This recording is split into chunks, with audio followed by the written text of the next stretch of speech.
আপনারা গুলির সামনে আপনাদের বুক আপনারা পেতে দেন নাই, আমাদের আমির বুক পেতে দিয়েছে।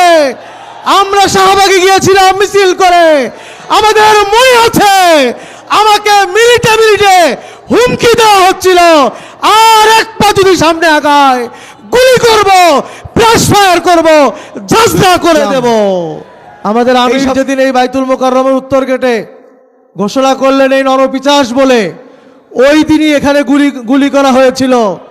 ওই দিনের মিছিলে আমিও ছিলাম, আমাদের নেতৃবৃন্দ ছিলেন, যারা গুলি খেয়েছে তারাও এখানে আছেন।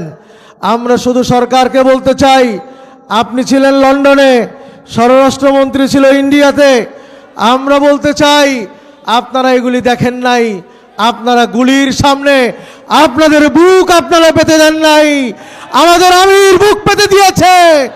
আমরা শাহবাগে গিয়েছিলাম মিছিল করে, আমাদের মনে আছে আমাকে মিনিটে মিনিটে হুমকি দেওয়া হচ্ছিল, আর এক পা যদি সামনে আগায় গুলি করব, ব্রাশ ফায়ার করব, জাজরা করে দেব। এই সকল গুলির ভয়কে উপেক্ষা করে আমরা সামনে গিয়েছিলাম, আন্দোলন করেছি, নতুন বাংলাদেশ পেয়েছি। এই বাংলাদেশ আমরা এখন যা হচ্ছে তা দেখতে আমরা চাই নাই।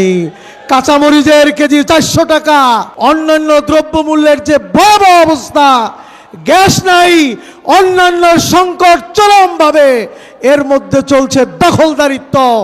আমরা বলতে চাই আপনারা যদি বিগত সরকারের মতো করেন, জনগণ ভুলে যায় নাই আন্দোলন। যে কোনো সময় যদি আবার সেই বজ্র কঠিনভাবে যদি আমাদের আমির ঘোষণা দেন, বাংলাদেশ পরিবর্তন হতে মুহূর্তের মধ্যেই পরিবর্তন সম্ভব হবে ইনশাআল্লাহ। নতুন বাংলাদেশ হয়ে যাবে, আপনারা কিন্তু পালাইতেও সুযোগ পাবেন না।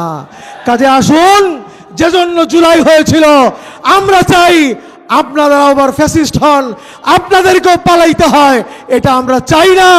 আমরা চাই আসুন সকলে মিলে সুন্দর একটি বাংলাদেশ গড়ে তুলি, শরিয়া ভিত্তিক মানুষের অধিকার প্রতিষ্ঠিত হয় এমন একটি বাংলাদেশ আমরা বিনির্মাণ করি।